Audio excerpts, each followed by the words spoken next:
3RR news కి స్వాగతం. వార్తల ముందుగా ముఖ్యాంశాలు. రైతన్నలకు ధాన్యం బకాయిలు అందించనున్న ఆహార పౌర సరఫరాల శాఖ మంత్రి శ్రీ నాదెండ్ల మనోహర్. తణుకు పట్టణం మున్సిపల్ కార్యాలయంలో క్లీన్ గ్రీన్ యొక్క పోస్టర్ను లాంచ్ చేసిన తణుకు ఎమ్మెల్యే ఆర్మిలి రాధాకృష్ణ. సీతారామ ఎత్తిపోతల పథకం కేసీఆర్ కు ఇష్టమైన ప్రాజెక్ట్. మాజీ మంత్రి బారాస ఎమ్మెల్యే హరీష్ రావు హితవు.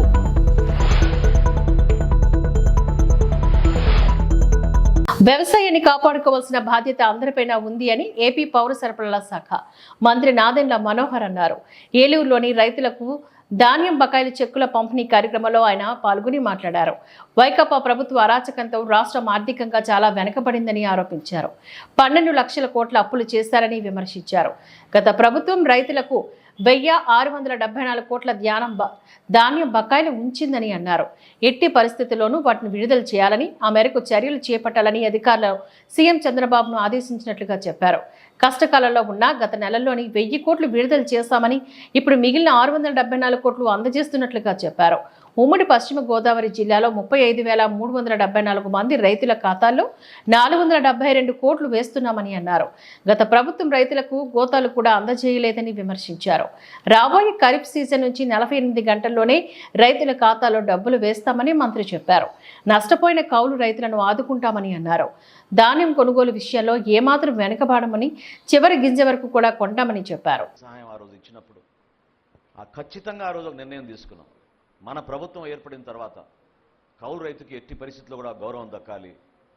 ఎవరైతే కష్టపడి పండించుకుంటున్నారో ఆ పండించే రైతుకే సకాలంలో మనం చెల్లించే విధంగా, బ్యాంకుల నుంచి రుణాలు వచ్చే విధంగా, ప్రభుత్వం కూడా ఎక్కడ పొరపాట్లు చేయకుండా కొనుగోలు చేసే విధంగా ముందుకెళ్లాలని ఆ రోజు మేము చేసిన మా ఆలోచనని ఈరోజు ప్రభుత్వంలో అమలు చేసే విధంగా ముందుకు అడుగులు వేస్తున్నాం. ఈ పంట ద్వారా కానివ్వండి, స్థానికంగా ఈరోజు రైతు భరోసా కేంద్రాలని మార్చి రైతు సహాయ కేంద్రాలుగా మార్చాం. రైతాంగంలో ఎవరైతే పాపం నిజాయితీగా కష్టపడి కౌలుదారులుగా ఉన్నారో వాళ్ళందరికీ CCRC కార్డ్స్ ఇచ్చేటట్టు, రేపటి రోజున రెవెన్యూ సదస్సులు ఏవైతే ప్రారంభం అవుతున్నాయో ఆ రెవెన్యూ సదస్సుల్లో మీ అందరికీ కూడా గ్రామ సభలు ఏర్పాటు చేసి ఖచ్చితంగా 100% మన రాష్ట్రంలో ఉన్న కౌలు రైతులందరినీ కూడా ఆదుకునేటట్టు ఈ ప్రభుత్వం మీకోసం పనిచేయబోతోంది. అందుకు ఖచ్చితంగా మీకు రుణపడి ఉంటాం. ఆ రుణాన్ని తీసుకునే విధంగా కష్టపడి పనిచేస్తామని మరొకసారి రైతాంగాన్ని ఈ సందర్భంగా తెలుపుకుంటున్నాను.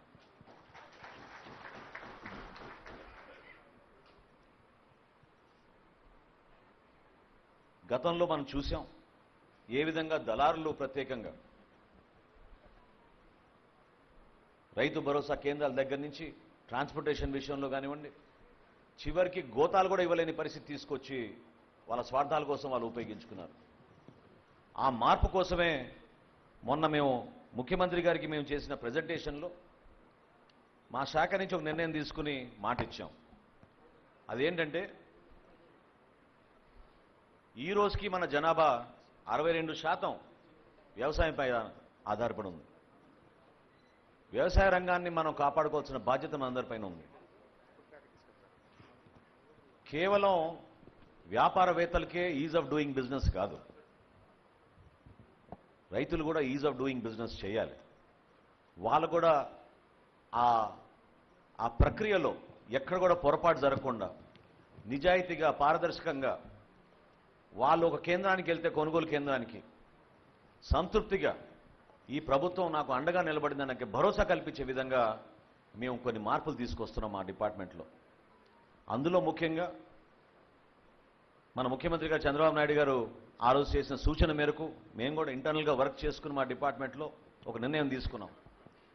రాబోయే ఖరీఫ్ మాసానికి మీ అందరికీ మాట ఇస్తున్న ప్రభుత్వం తరఫున 48 గంటల్లోనే మీ ఖాతాల్లో డబ్బులు పడిపోతాయి. కేవలం 48 గంటల్లోనే. దానికి అన్ని విధాలుగా కసరత్తు చేసి టెక్నాలజీని ఉపయోగించుకుని ఎటువంటి ఖర్చు అయినా సరే దానికి మేము భరించే విధంగా మేము సిద్ధమై రైతుకు మాత్రం నష్టం కలిగించకుండా మేము నిలబడతాం. అదేవిధంగా సోదరులు ఇప్పుడే చెప్పారు, కనీసం గోతాల విషయంలో, ట్రాన్స్పోర్టేషన్ విషయంలో ఏ విధంగా కూడా గత ప్రభుత్వం ఆదుకోలేదు. సీతారామ ఎత్తిపోతల పథకం కేసీఆర్ కు ఇష్టమైన ప్రాజెక్టు అని మాజీ మంత్రి బారాస ఎమ్మెల్యే హరీష్ రావు తెలిపారు. హైదరాబాద్ లో తెలంగాణ భవన్ లో నిర్వహించిన మీడియా సమావేశంలో ఆయన మాట్లాడారు. ఖమ్మం జిల్లాకు కరువు బాధలు తీర్చాలని సీతారామ ప్రాజెక్టు కోసం సంకల్పం చేసింది కేసీఆర్ అని అన్నారు. ఎన్ని ఇబ్బందులు వచ్చినా దాన్ని నిర్మించాలనుకున్నారని చెప్పారు. 8 నెలల్లో సీతారామ ప్రాజెక్టును కాంగ్రెస్ ప్రభుత్వం పూర్తి చేసిందా? కాంగ్రెస్ నేతలు పరాన్నజీవులుగా ప్రవర్తిస్తున్నారు. వారి ప్రవర్తనతో ప్రజలు నవ్వుకుంటున్నారని, ఖమ్మం జిల్లాలో మంత్రులు పోటీపడి పర్యటనలు చేస్తున్నారు. మేమిచ్చిన ఉద్యోగాలు కాంగ్రెస్ ప్రభుత్వం ఇచ్చిందని చెప్పుకుంటున్నారు. మేము చేసిన ప్రతి మంచి పని కాంగ్రెస్ ప్రభుత్వం చేసిందని చెప్పుకుంటున్నారు. కేసీఆర్ కాకుండా సీతారామ ప్రాజెక్టును వేరేవారు రూపకల్పన చేసుకుంటే అంత బాగా ఉండేదా? కాంగ్రెస్ పాలనలో ఖమ్మం జిల్లాకు చుక్క నీరు కూడా ఇవ్వలేదు. కానీ కేసీఆర్ ఈ జిల్లాలో 2 పంటలు పండే విధంగా ప్రాజెక్టు రూపకల్పన చేశారు. 100 ఏళ్ల అవసరాలను దృష్టిలో పెట్టుకుని ఈ ఆలోచన చేశారు. 8 ప్యాకేజీల్లోని 5 బారాస ప్రభుత్వం చేసినవే. మరో 3 ప్యాకేజీల్లో 80% పనులు మేమే పూర్తి చేశామని హరీష్ రావు తెలిపారు. ఇది నడుస్తుంది ఖమ్మం జిల్లాలో. గమ్మత్ ఏంటంటే పోనీ మీరు చేసిన దానికి ఏదైనా చెప్పుకునే ప్రయత్నం చేసినా బాగుండు. ఇలా బీఆర్ఎస్ ప్రభుత్వం చేసిన దాన్ని తమ ఘనతగా చెప్పుకునేటువంటి పరిస్థితికి, అంటే ఒక పరాన్న జీవులుగా ఈ కాంగ్రెస్ పార్టీ ప్రభుత్వం నాయకులు వ్యవహరిస్తూ ఉన్నారు. ఇది ఎట్లుందంటే మొన్నటిదాకా చూసిండ్రు మీరు, మేము అసెంబ్లీలో కూడా చెప్పినాం. 30,000 ఉద్యోగాల కథ ఎట్లున్నదో సీతారామ ప్రాజెక్టు కథ కూడా గట్లనే ఉన్నది. ఎందుకంటే వీళ్ళు బీఆర్ఎస్ ప్రభుత్వ హయాంలో నోటిఫికేషన్లు ఇచ్చి, పరీక్ష నిర్వహించి, ఎగ్జామ్ రిజల్ట్స్ కూడా ఇచ్చి, కొన్ని చోట్ల ఫిజికల్ టెస్టులు కూడా చేసి, మెడికల్ టెస్టులు కూడా చేసి, కొన్ని టెక్నికల్ రీజన్స్ వల్ల కానీ, కోర్టు కేసు వల్ల కానీ, ఎలక్షన్ కోడ్ వల్ల అపాయింట్మెంట్ ఆర్డర్ మాత్రమే పెండింగ్లో ఉండే. కానీ ఇవాళ ఎట్లయిపోయిందంటే అపాయింట్మెంట్ లెటర్లు ఇచ్చే అవకాశం వస్తే ఉద్యోగాలే మేము ఇచ్చినామని ప్రచారం చేసుకుంటున్నటువంటి మీరు సీతారామ ప్రాజెక్టు విషయంలో కూడా సత్యం చెప్తారని మేము అనుకోం. మేము కూడా ఏమి అనుకోవట్లేదు. నిజాలు చెప్తాం, ఇది బీఆర్ఎస్ చేసింది 90%, మేమేదో 5-10 పైసలు చేసినామని నిజాలు చెప్పే ధైర్యం మీకు లేదు. కానీ ఆ రోజు కేసీఆర్ గారికి ఉండే, నిండు శాసనసభలో చెప్పారు.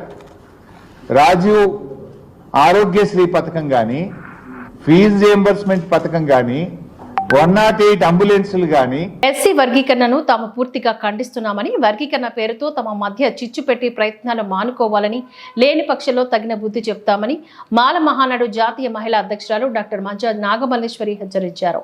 విశాఖలో ఓ హోటల్లో మల్లేశ్వరి అధ్యక్షతన ఎస్సీ వర్గీకరణ వ్యతిరేక రౌండ్ టేబుల్ సమావేశం జరిగింది.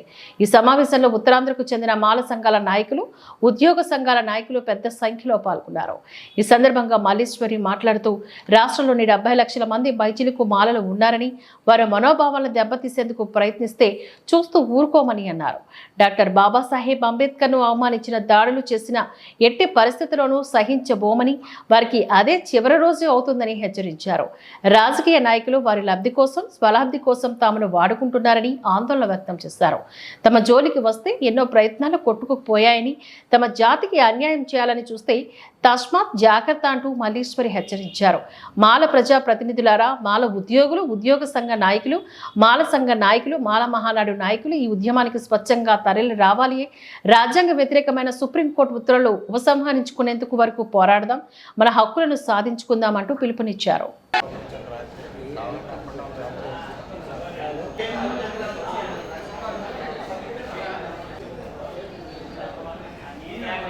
పేరు డాక్టర్ మంచా నాగమల్లేశ్వరి, మాల మహానాడు జాతీయ మహిళా అధ్యక్షురాలిని. ఇవాళ ఎస్సీ వర్గీకరణ మీద ఒక రౌండ్ టేబుల్ సమావేశం అనేది, మొదటి సమావేశం అనేది స్టార్ట్ చేయడం జరిగింది. ఉత్తరాంధ్రకి సంబంధించిన ఇంపార్టెంట్ మాల సంఘాలు కానీ, మాల నాయకులు కానీ, అదేవిధంగా ఉద్యోగస్తులు, ప్రతి ఒక్కరితోటి ఇవాళ కొన్ని వందల మంది వచ్చి వాళ్ళ అభిప్రాయాల్ని కూడా తెలియజేయడం జరిగింది. అందుకుగాను ప్రతి ఒక్కరికి నేను కృతజ్ఞతలు తెలియజేస్తున్నాను. ఏది ఏమైనా కూడా ఎస్సీ వర్గీకరణ అనేది మేము ఖచ్చితంగా ఖండిస్తున్నాం. రాబో రోజుల్లో ఆల్రెడీ ఢిల్లీ వెళ్ళి కూడా అక్కడున్న పెద్ద మనుషుల మీద కూడా ఫైట్ చేసి రావడం జరిగింది. ఇక్కడ రాష్ట్రంలో ఉన్నటువంటి ఎవరైతే ఈ వర్గీకరణ మీద మాట్లాడుతున్న ఈ ప్రభుత్వం అవ్వచ్చు, లేకపోతే రాజకీయ నాయకులు అవ్వచ్చు, ఈ సభాముఖంగా తెలియజేయడం ఏంటి అని అంటే, వర్గీకరణ అని మా జాతి మధ్య చిచ్చు పెట్టడం ఇకమైన మానండి. మీ రాజకీయ లబ్ధి కోసం, మీ స్వలాభం కోసం మమ్మల్ని వాడుకుంటున్నారు, రాజ్యాధికారానికి అడ్డుపడుతున్నారు అని ఈ సందర్భంగా తెలియజేస్తున్నాం. అంబేద్కర్ గారిని అవమానించిన, ఆయన మీద దాడులు చేసిన, లేదంటే ఆయనని అవహేళన చేసిన ఎట్టి పరిస్థితుల్లో ఖబర్దార్. పరిగి పట్టణ ప్రాంతంలో ప్రతిరోజు నిత్యం రద్దీగా ఉండే మార్కెట్ యార్డ్లోని కూరగాయల మార్కెట్ ప్రాంగణం మొత్తం చెత్త చెదారాలతో నిండిపోయింది. అంత చెత్త పెరిగిపోయినా పరిగి మున్సిపాలిటీ అధికారులకు కనబడడం లేదా అని కూరగాయల క్రయ విక్రయదారులు మండిపడుతున్నారు.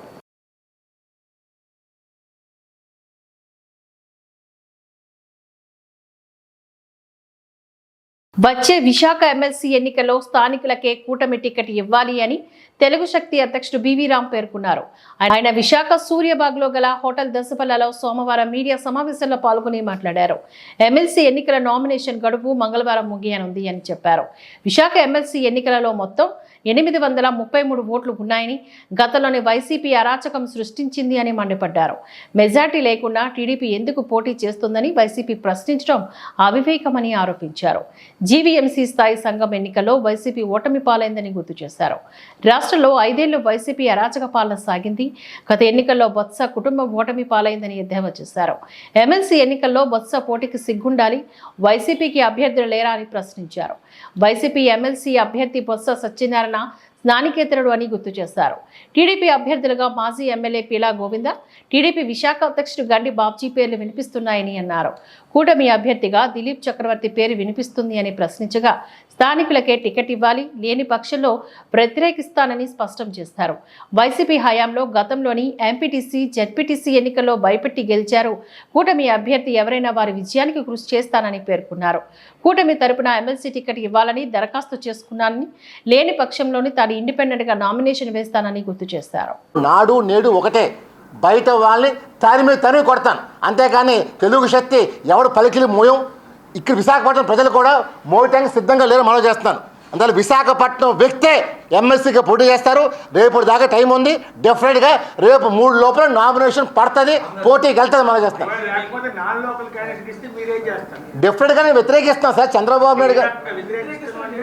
సార్ నేను ఆల్రెడీ పార్టీ ఇప్పుడు అధిష్టానానికి నేను ఫోన్ చేసి తెలియపరచిపోతున్నాను. సో డెఫినెట్గా ఇది విశాఖపట్నం ప్రజలు ఆత్మగౌరవ సమస్య. ఎవరో బయట వాళ్ళు వస్తే పలికి ఆల్రెడీ కొంతమంది నాయకులతో మాట్లాడిన వాళ్ళు కూడా ఇదే చెప్పారు. రామ్ యూ ప్రొసీడ్, ఎట్టి బస్సులో మనం ఎలా చేయొద్దని చెప్పన్నారు. అంత బైరెడ్డి కాదు, స్థానికులకే ఇవ్వాలి. అవసరమైతే టీడీపీ కార్యకర్తకి ఇచ్చిన తెలుగు శక్తి విజయం కృషి చేస్తే మనం చేస్తున్నాం.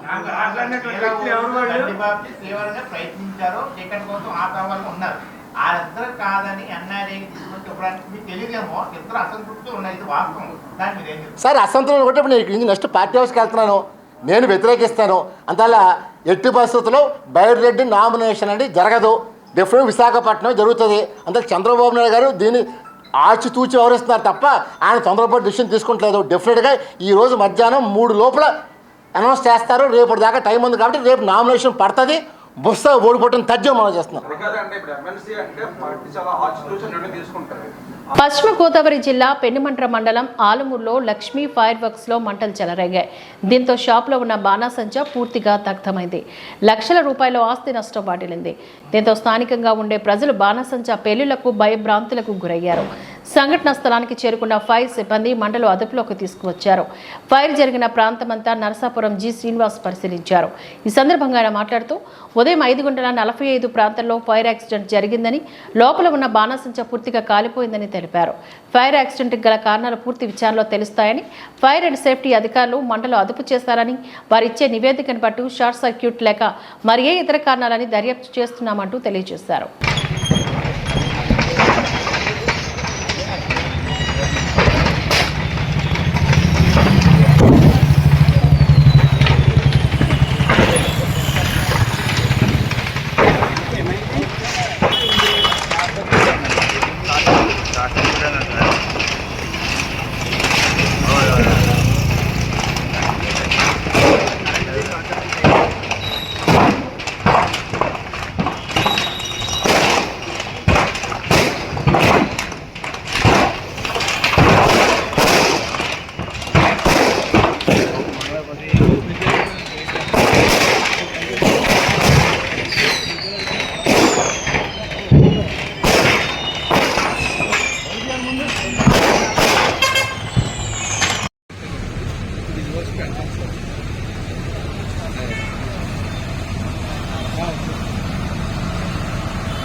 గ్రామంలో లక్ష్మీ ఫైర్ వర్క్స్ పడాల శ్రీనివాసరెడ్డి గారి ఇక్కడ ఫైర్ క్రాకర్స్ గొడౌన్ ఉంది. ఈ గొడౌన్ ఆనుకునే ఒక స్టాక్ పాయింట్, రేకుల షెడ్తో ఉన్న స్టాక్ పాయింట్ ఉంది. అందులో ఈరోజు ఉదయం క్లోజ్ చేసుకున్న టైంలో, ఉదయం 9:45 టైంలో లోపల ఫైర్ యాక్సిడెంట్ జరిగింది. ఈ ఫైర్ యాక్సిడెంట్లో స్టాక్ పాయింట్లో ఉన్న మెటీరియల్ అంతా కాలిపోయిందని తెలుస్తుంది. ఆ ఫైర్ యాక్సిడెంట్ ఎలా జరిగింది ఏంటి అనేది ఇన్వెస్టిగేషన్లో ఫైనలైజ్ చేస్తాం. ప్రస్తుతానికైతే ఫైర్ డిపార్ట్మెంట్ వాళ్ళు అయితే వచ్చి ఫైర్ని అయితే కంట్రోల్ చేయడం జరిగింది. ఆ లాస్ ఎంత అనేది వాళ్ళు ఇచ్చిన రిపోర్ట్ని బట్టి దర్యాప్తులో ఉంటుంది. దేశం గర్వించేలా 78వ స్వాతంత్ర దినోత్సవాన్ని జరుపుకుంటున్న వేళ కేంద్ర ప్రభుత్వం పిలుపు మేరకు నిర్వహిస్తున్న హర్ ఘర్ తిరంగా కార్యక్రమంలో భాగంగా ప్రతి ఇంటిపై మువ్వన్నెల జాతీయ జెండాను రెపరెపలాడించాలని జిల్లా కలెక్టర్ చదలవాడ నాగరాణి పిలుపునిచ్చారు. సోమవారం స్థానిక హౌసింగ్ బోర్డు కాలనీ నందు శ్రీ విజ్ఞాన వేదిక హౌసింగ్ బోర్డు కాలనీ అసోసియేషన్ ఆధ్వర్యంలో 78వ స్వాతంత్ర దినోత్సవ పక్షోత్సవాల్లో భాగంగా నిర్వహించిన జెండా ర్యాలీలో జిల్లా కలెక్టర్ ముఖ్య అతిథిగా పాల్గొన్నారు.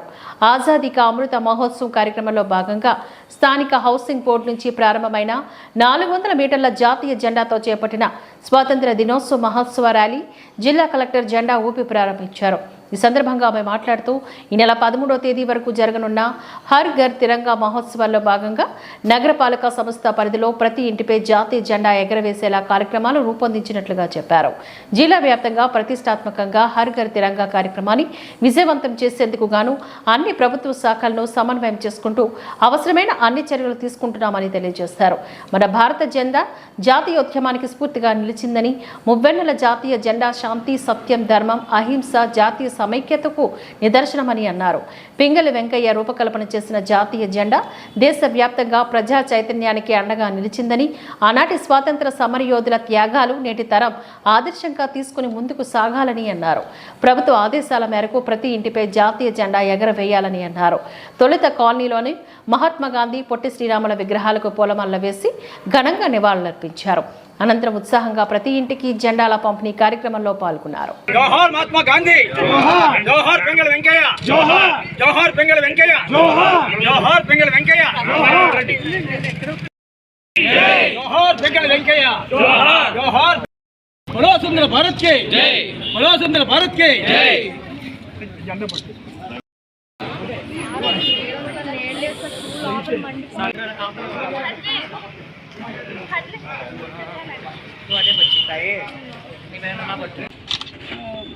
శ్రీ విజ్ఞాన వేదిక housing board colony association members అంతా ఇక్కడ రంగసాయి గారు ఆధ్వర్యంలో మరియు వెంకటరాజు గారు ఇతర సభ్యులు అందరు కాలనీ సభ్యులు అందరూ కూడా చాలా యాక్టివ్గా ఈ కార్యక్రమంగా ప్రోగ్రామ్ని చక్కగా చేసుకుంటున్నారు. ఈ కార్యక్రమంలో పాల్గొనడం చాలా సంతోషంగా ఉంది.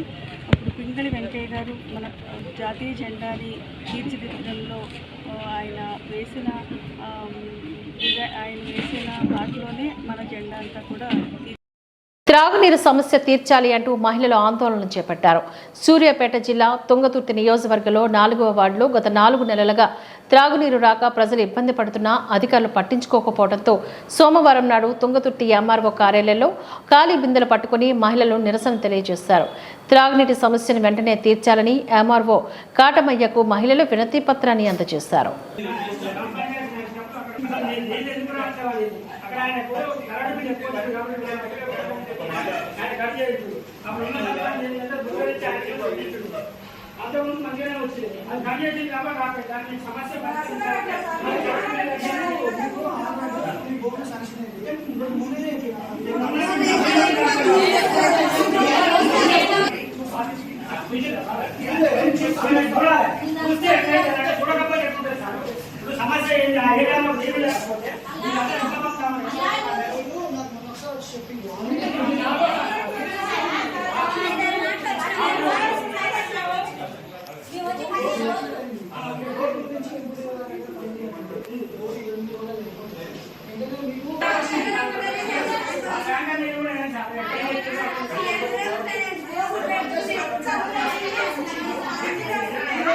రైతుల పంట భూములను దోచుకుంటున్న ప్రభుత్వానికి వ్యతిరేకంగా రచ్చబండ కార్యక్రమంలో ఎమ్మెల్యే మాణిక్రావు సంగారెడ్డి జిల్లా నాల్కట్ మండల పరిధిలోని డప్పు వడ్డీ మల్లికి గ్రామాల్లోని ఫార్మా కంపెనీ ఏర్పాట్లకు వ్యతిరేకిస్తూ డప్పూర్ గ్రామంలో రైతులు ఏర్పాటు చేస్తున్న రచ్చబండ కార్యక్రమంలో పాల్గొని ఎమ్మెల్యే మాణిక్రావు గారు డీసీఎంఎస్ చైర్మన్ శివకుమార్ సంఘీభావాన్ని తెలియజేశారు. ఈ సందర్భంగా ఎమ్మెల్యే డీసీఎంఎస్ చైర్మన్ మాట్లాడుతూ సారవంతమైన భూములను ప్రభుత్వం ఫార్మా కంపెనీలకై తీసుకోవడం అన్యాయమని అన్నారు. ఫార్మా కంపెనీలు వస్తే కాలుష్యం పెరిగిపోతుందని, తమకు ఈ ఫ్యాక్టరీలు వద్దని రైతులు చెబుతున్నప్పటికీ కూడా ప్రభుత్వ అధికారుల బెదిరింపులకు పాల్పడుతూ రైతులను భయభ్రాంతులకు గురి చేయడంపై ఆవేదన వ్యక్తం చేశారు. తర్వాత రైతుల పొలాలను పరిశీలించారు. ఈ విషయంలో బీఆర్ఎస్ పార్టీ తరపున అండగా ఉంటామని, ఇట్టి విషయాన్ని జిల్లా కలెక్టర్ మరియు మంత్రుల దృష్టికి తీసుకువెళ్తామని రైతులకు భరోసాని ఇచ్చారు. అనంతరం ఇట్టి విషయంపై రైతులతో పాటు కలిసి ఆర్డీఓ గారికి వినతి పత్రాన్ని అందజేశారు. ఈ కార్యక్రమంలో మండల పార్టీ అధ్యక్షుడు రవీందర్, మాజీ మండల పార్టీ అధ్యక్షుడు నరసింహారెడ్డి, జహీరాబాద్ మండల పార్టీ అధ్యక్షుడు తట్టు నారాయణ, మాజీ సర్పంచ్ ఫోరం అధ్యక్షుడు రవికుమార్, మారుతి, కేతకి, ఆలయ మాజీ నరసింహగౌడ్, మాజీ ఆత్మ డైరెక్టర్ శ్రీకాంత్ రెడ్డి, మాజీ మార్కెట్ కమిటీ డైరెక్టర్ శివరాజ్, మాజీ ఎంపీటీసీ శ్రీపతి, సీనియర్ నాయకులు రాజు, పటేల్, రవి గౌడ్, శ్రీనివాస్, ఏళ్లరెడ్డి, 3 గ్రామాల రైతులు, మహిళల పెద్ద ఎత్తున పాల్గొన్నారు. ఈ యొక్క ఫార్మా కంపెనీ పెట్టి రైతుల యొక్క గొంతు కోసే ప్రయత్నం చేస్తున్నారు. కాబట్టి ఇంత చక్కటి పొలాలు, పంటలు పండుతున్నాయి. ఇంత చక్కటి మరి ఈ భూములు మనం భూమాతను కొలిస్తే మరి రైతులు ఆనందంగా ఎంతో దేశానికి అన్నం పెట్టే రైతు మరి కాపాడుకొని పోయి ఇప్పుడు ఫార్మా కంపెనీ పెట్టి మరి రైతుల గొంతు కోస్తున్న పరిస్థితి. కాబట్టి నేను ప్రభుత్వానికి, నేను ఈ ప్రజల తరపు నుంచి, నేను రైతుల తరపు నుంచి కోరుతా ఉన్నాను, దయచేసి ఒక అమ్మ గట్టిగా ఏడుస్తూ ఉన్నది, కన్నీరు పెడతా ఉన్నది. మారమ్మ మహిళల కన్నీరు మంచిది కాదు. నేను చెప్పేది ఏంటంటే దయచేసి ఈ భూములను తీసుకోవద్దు. ఎందుకంటే ఇది ఎక్కడన్నా వేరే అడవులలో వేసుకోండి తప్ప ఈ యొక్క ఫార్మా కంపెనీలు ఇక్కడ వేసి ఈ రైతులను చావగొట్టే పరిస్థితి. ఆల్రెడీ మా దగ్గర ఒక కంపెనీ ఉంది, పిరమిల్ అనే కంపెనీ. దాంట్లో ఒక 15 విలేజెస్లలో మరి గ్రౌండ్ వాటర్ మరి తాగడానికి పనికి వస్తలేవు. ఇక్కడ మరి సారం తగ్గిపోయి పంటలు పండకుండా పరిస్థితి ఏర్పడింది అక్కడ. దయచేసి నేను ప్రభుత్వాన్ని కోరుతున్నా, ఈ ఒక్క భూములను, పచ్చడి పొలాలను మరి కన్నబిడ్డలాగా పెంచుకుంటున్న ఈ పొలాలను మనకు రైతులకు అన్నం బట్టి రైతే బాగుండాలి. కాబట్టి అందుకే రైతులను గురించి మాట్లాడాల్సింది పోయి మీరు భూములను తీసుకొని మరి ఇక్కడ ఉన్న ప్రజలను ఆల్రెడీ 12,605 ఎకరాలు నియమించి కింద తీసుకున్నారు. మిగతా 2,000 మొత్తం మండలం మొత్తం ఇది అయిపోతా ఉన్నది. ప్రభుత్వానికి నా విన్నపం, దయచేసి ఈ మండలాన్ని కాపాడుకునే పరిస్థితి చేయండి. ఎందుకంటే అన్యకాంతం అయిపోతుంది, జనాలు మరి ఉండలేరు. కాబట్టి ఆల్రెడీ హైదరాబాద్ చుట్టూన్న భూములను నమ్ముకున్న వాళ్ళు కూడా పరిస్థితులు లేక చాలా ఘోరపడుతుంది. వీళ్ళకు కూడా ఈ పరిస్థితి రాకూడదని నేను విన్నవించుకుంటున్నా. దయచేసి నేను ప్రభుత్వాన్ని కోరుతున్నా, ఈ ప్రజలను కాపాడుకోండి, రైతులను కాపాడండి, అన్నం పెట్టే రైతులను కాపాడుకోవాల్సిందిగా మీ అందరూ కూడా, ముఖ్యంగా రైతులకు మీరందరూ కూడా ఐకమత్యంతో ఉండి ప్రభుత్వాన్ని కోరబడుతుంది. మీతో పాటు నేను తప్పకుండా ఎక్కడికి రావాలన్నా, కలెక్టర్ దగ్గర కానీ, ఆర్డీఓ దగ్గర కానీ, మన మినిస్టర్ దగ్గర కానీ, ఎక్కడికైనా నేను మీతో పాటు. ఎందుకంటే మనం భూములను కాపాడుకునే అవసరం. ఇది భూమాత మనకు ఎన్నో సంవత్సరాలు పుట్టినప్పుడు మన తాతలు ముత్తాతల నుంచి భూమి అన్ని మరి ఈ యొక్క పంటలు కాపాడుకుని భూమాతలను కాపాడుకునే పరిస్థితి మనకు ఉన్నది. కాబట్టి ఈ వార్తలు ఇంతటితో సమాప్తం. నమస్కారం.